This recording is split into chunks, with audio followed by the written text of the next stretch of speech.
They say love is blind. But Obinna took it seriously when he proposed to the wrong woman on Christmas Day. The diamond ring was meant for Zora. So why was it sparkling on Chioma's finger?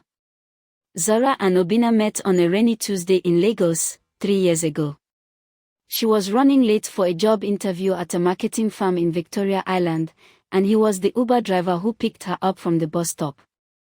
Her umbrella had broken, her phone was dying, and she was convinced the day couldn't get any worse. "Don't worry," Obinna had said, handing her a phone charger and turning up the heat in the car. "We'll get you there on time. I know a shortcut."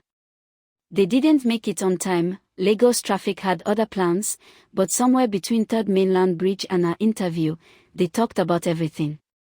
Her dreams of becoming a brand manager. His plan to save money from driving so he could open his own tech business. By the end of that week, they'd gone on their first proper date at a small restaurant in Lekki. By the end of that month, they were officially dating. 3 years later, Obinna had stopped driving for Uber and now ran a small but growing phone repair shop in Suralea. Zara had gotten that job and worked her way up to assistant brand manager. They'd survived family drama, money struggles, and terrible fights. Through it all, Obinna knew one thing for certain: Zara was the one.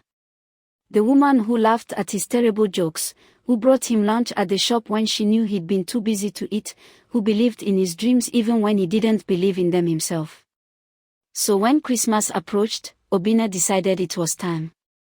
He bought the ring in November, a simple but elegant diamond that took 3 months of his savings. He planned the perfect proposal for Christmas evening at that same restaurant in Lekki where they'd had their first date. Everything was ready. Everything was perfect. Or so he thought.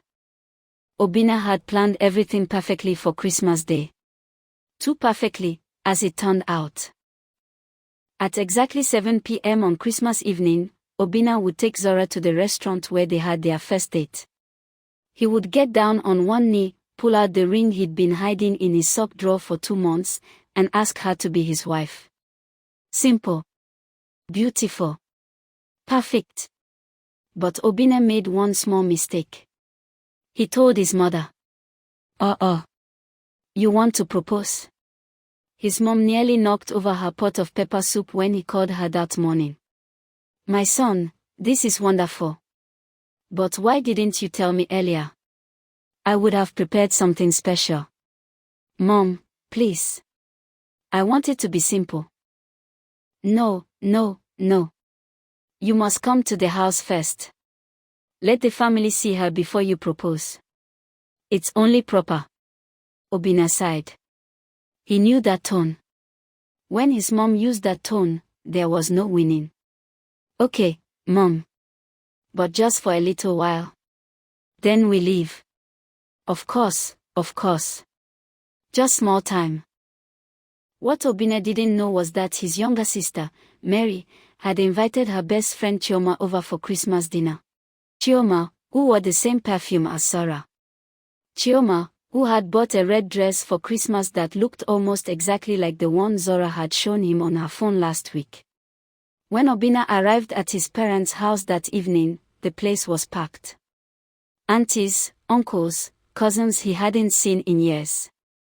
The Christmas party had grown from small time to a full celebration. "Where is she?" his mother asked, looking behind him. "She's coming separately. She wanted to visit her grandmother first."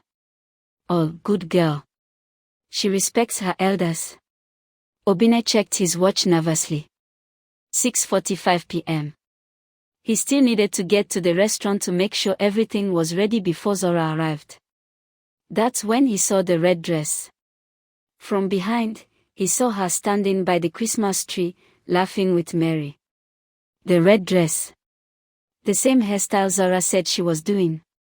Even the silver earrings looked familiar. His heart jumped. Zora had come early. She must have finished at her grandmother's house faster than expected. This changed everything. Maybe, just maybe, he could propose here, surrounded by family. Wasn't that even better?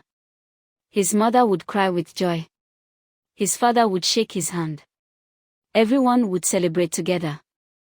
Obinna felt for the ring box in his pocket. It was now or never. The room seemed to quiet as he walked toward her. Or maybe that was just in his head. His hands were sweating. His mouth was dry. But his heart was full. "Excuse me, everyone," he called out. "Can I have your attention?" The music lowered. People turned to look. His mother grabbed his father's arm, her eyes already wet with tears. The woman in the red dress turned around, smiling. It was not Zara. But Obinna's brain hadn't caught up with his eyes yet. The words were already leaving his mouth. "I know we're all here for Christmas, but I want to make this day even more special." He dropped to one knee. Someone gasped. His mother was actually crying now. He pulled out the ring box and opened it. The diamond caught the Christmas lights and threw tiny rainbows across the room. "Will you marry me?" Chioma's mouth fell open. Her eyes went wide. She looked at Mary, she looked at Mom. She looked at the ring. I. Obinna, I. That's when he really looked at her face. This was not Zara. This was absolutely, definitely, completely not Zara. Time stopped. The Christmas lights seemed too bright. Someone's phone fell on the floor. His mother's crying turned into confused murmuring. "Oh God," Obinna whispered. "Oh God, oh God, oh God." "Obinna." Mary rushed over. "What are you doing?" "That's Chioma. My friend Chioma. I can see that now." Obinna was still on one knee, frozen like a statue, the ring pointing at a woman who was definitely not his girlfriend. "Obinna, get up," his sister hissed, trying to pull him to his feet. But before he could move, the front door opened. Zara walked in, wearing jeans and a simple blouse, her hair in a ponytail. She had clearly not styled it yet for their date. She was holding a bag of chin-chin from her grandmother. "Sorry I'm late, everyone. Traffic was terrible and..." She stopped. Her eyes moved from Obinna on his knee, to the ring in his hand, to Chioma's shocked face, to the entire room of people staring in silence. Obinna finally found his legs and stood up. "Zara. This is not. I thought she was. The dress. I can explain. You're proposing to another woman." Zara's voice went high. The bag of chin-chin hit the floor. "No. I thought she was you. I don't even own a red dress, Obinna. I showed you a picture because I was thinking of buying one." Chioma, who had been standing frozen, finally spoke. "Please, Zara, he really did think I was you. Look at his face. That's not the face of a man proposing to the right person." Despite everything, this made one of the aunties laugh. Then another. Then suddenly, the whole room was trying very hard not to laugh and failing completely.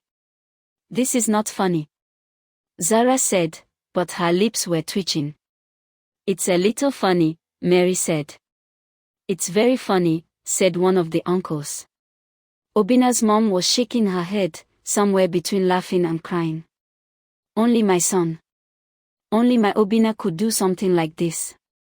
Obinna looked at Zara, still holding the ring box like an idiot. "I'm sorry. I'm so sorry. This was supposed to be perfect. I had reservations at the restaurant. I had a whole speech prepared.